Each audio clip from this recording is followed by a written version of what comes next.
Mesdames et messieurs, est-ce que tu es prêt à travailler 7 heures gratos? Ah non, mais ça, les gouvernements se suivent, bien entendu. Mais pour vous baiser, ça reste la même chose. Et ils vont pas revenir dessus. T'as cru quoi? On n'avait pas de budget. Ah mais il y a toujours pas de budget. Mais par contre pour niquer ah non mais ça a pas changé. Ça a pas changé. Et donc, est-ce que tu es prêt toi à travailler 7 heures gratuitement dans l'année pour offrir ça à ton leader suprême pour payer la dette? Tu payes pas la dette. Non, tu payeras jamais la dette.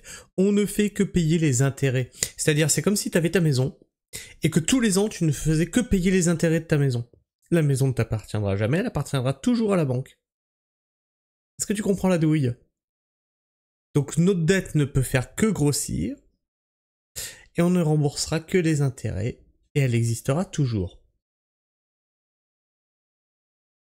Mais, dette! Travailler 7 heures de plus gratuitement, une proposition pour faire des économies. Alors non. Pour faire des économies, réduisons le nombre de ministres, réduisons le nombre de députés, réduisons le nombre de sénateurs. On peut pas?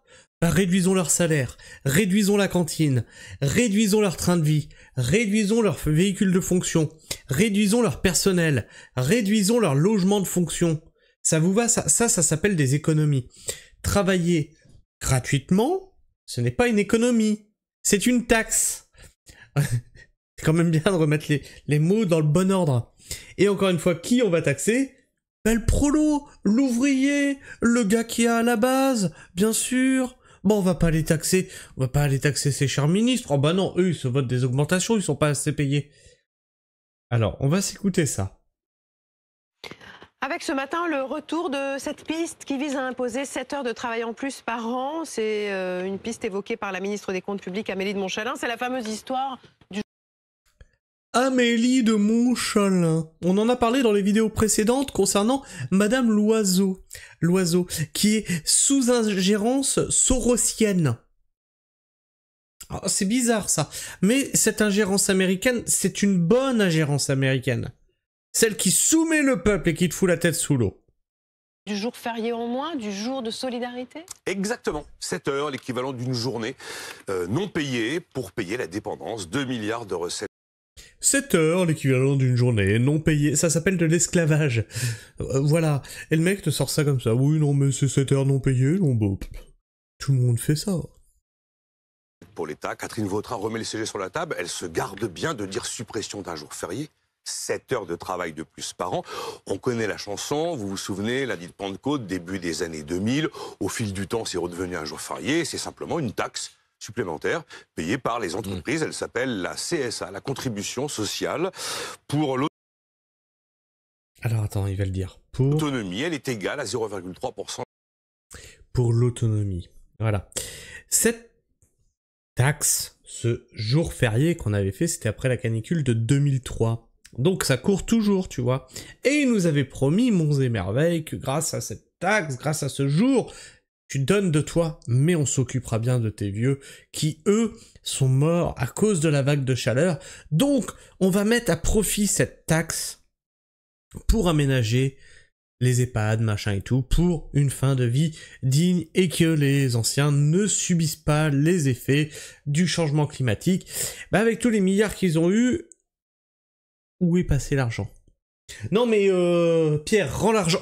Macron, rends l'argent. Pardon, j'étais sur un autre drama. Macron, rends l'argent. Non, au bout d'un moment, nous, on n'est pas contre, vraiment. On n'est pas contre vous donner de l'argent. On n'est pas. Par contre, ce qu'on veut derrière, c'est de la transparence. Ça fait depuis 2003 que vous avez cette taxe-là, on sait pas où est passé le pognon. Et certainement pas pour aider les petits vieux. De la masse salariale payée par les entreprises privées et publiques. On met 7 heures de plus. À l'arrivée, le patron fera ce qu'il veut, mais ça revient à passer la taxe de 0,3 à 0,6. Quand je dis il fait ce qu'il veut, il peut fractionner les 7 heures tout au long de l'année, supprimer un jour de RTT ou dire à ses salariés « ça ne change rien pour vous, je paye le prélèvement supplémentaire ». Mais Nicolas, ça veut dire qu'une fois de plus, on se retrouve devant la question de savoir si on doit travailler plus. Mais ça, c'est indubitable, la réponse est oui. Qu'il s'agisse de la dépendance, qu'il s'agisse de financer.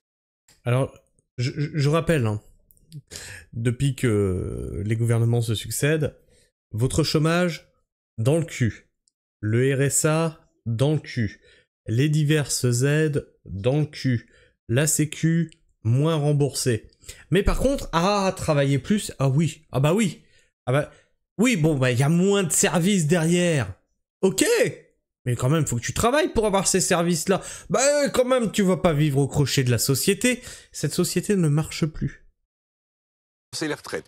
Qu'il s'agisse simplement de fabriquer de la croissance potentielle future pour le pays, la réponse est oui.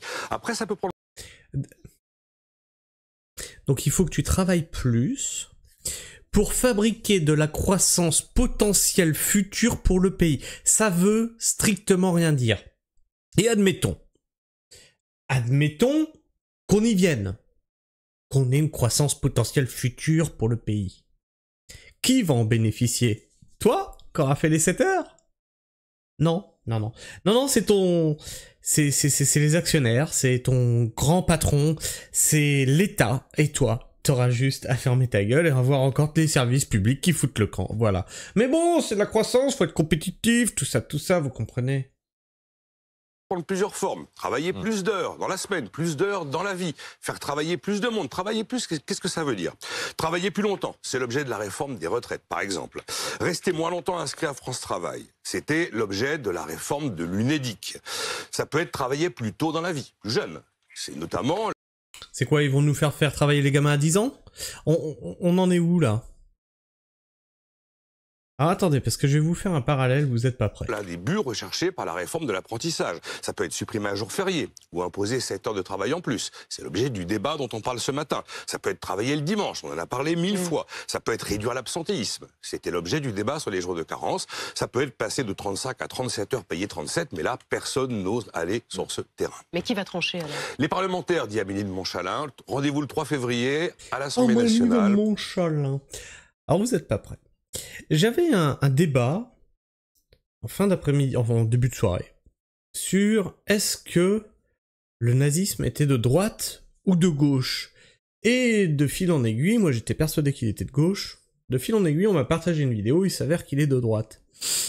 On m'a partagé une vidéo qui expliquait tout ce que, une fois que les nazis sont arrivés au pouvoir, ils ont fait. La première des choses qu'ils ont fait, c'est attaquer le travail. Faire sauter tous les droits des travailleurs et mettre en place un truc de protection du travail qui protège plutôt les patrons que le travailleur, t'inquiète pas. Tous les acquis sociaux, genre le chômage et tout ça, hop, ça saute. Travailler plus, etc. On y est là. On y est. C'est ce que le national-socialisme avait mis en place lorsqu'il est arrivé au pouvoir. Travailler plus, travailler mieux, être compétitif, etc. Et qui s'en est bien tiré dans les débuts, hein? Pas les grandes entreprises. Pas l'ouvrier, hein. Alors ils ont bon jeu de dire oui, un tel a fait un truc, c'est un hitlérien, c'est du nazisme et tout. En fait, tu regardes de n'importe quel côté, vous imitez tous ce qui s'est déjà produit. On y retourne, quoi qu'il arrive. Les heures les plus sombres, les bruits de bottes, tout ce que tu veux, de l'autre côté. Donc là, on parle bien du gouvernement Macron. Il fait tout ça, on est d'accord? Exactement comme le national-socialisme. Et de l'autre côté, il nous prépare déjà à nous envoyer vers une guerre avec l'Ukraine. De plus en plus, c'est dans ses discours. Il a toujours eu dans son discours des « nous sommes en guerre »,« je suis le chef de l'État et des armées », etc., etc. Si vous voulez voir un petit avec la moustache, regardez du côté de celui qui... notre leader suprême. Non, pardon, non, j'ai rien dit. On travaille déjà plus de la moitié de l'année juste pour payer des impôts et des taxes. Nos chers politiques adorent se mettre dans les poches et dépenser sans nous laisser le choix. Pourquoi taxer les gens quand on peut les faire bosser gratuitement? Y en a là-dedans.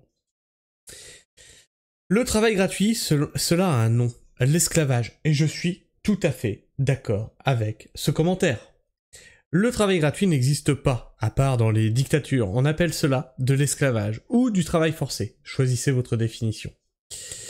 Et si au lieu de nous faire travailler gratuitement, l'État arrêtait de jeter notre pognon par les fenêtres en finançant des cours de vélo et autres âneries? Esclavage en marche, dissoudre l'État mafieux serait plus simple, plus de 40 ans, qu'il ne produit que du malheur. Pourquoi pas un mois, tant qu'on y est, on appellerait ça de l'esclavage partiel, ça claque. Mais non, mais ils sont déjà en train d'essayer d'attaquer les vacances d'été. C'est déjà en cours. Alors il y en a qui m'ont dit oui, mais de toute façon les profs ils ont trop de vacances, c'est normal qu'on s'attaque aux vacances scolaires. D'autres qui défendaient ça en disant oui mais non, attends, parce que les vacances scolaires, c'était parce que dans l'ancien temps, il fallait ces vacances-là parce que ça correspond au moment des moissons quand les enfants ils allaient dans les champs, etc., etc. Mais en fait vous êtes mûrs pour vous faire esclavager les gens. Les vacances, c'est un combat syndical. C'est un combat syndical. Tes 5 semaines de congés payés. Oui, mais de toute façon, c'est que pour l'éducation nationale. Non mais tu crois quoi? Ils vont d'abord attaquer l'éducation nationale, pour que tout le monde dise oh, mais de toute façon, ils ont trop de vacances. Puis une fois qu'ils auront niqué l'éducation nationale, ils diront les prochains c'est qui? Ah ben c'est toi. Ah bah oui, mais t'étais bien d'accord. Bah égalité.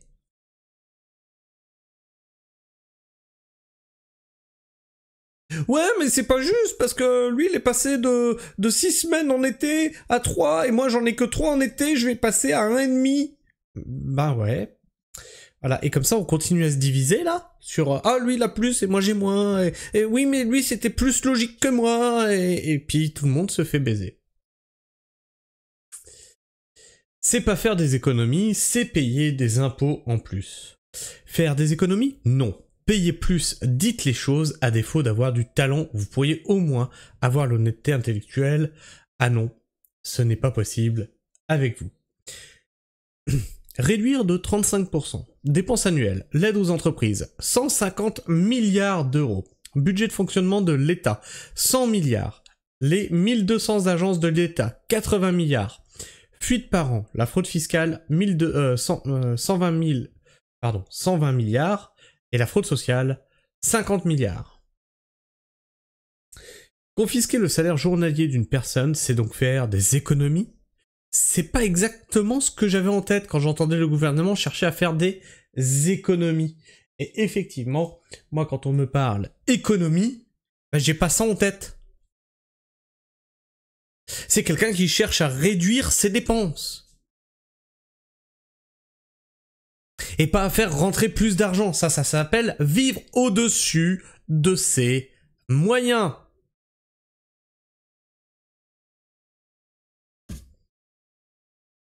Enfin bref, je confierai pas le budget de ma famille à l'État. Hein, parce que je pense que eux, ils arriveront pas à faire vivre 3 personnes sur 1300 € par mois. C'est pas possible.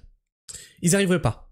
Parce que ça demande d'être sérieux, de bien mener ses comptes, et de réduire ses dépenses, faire des économies.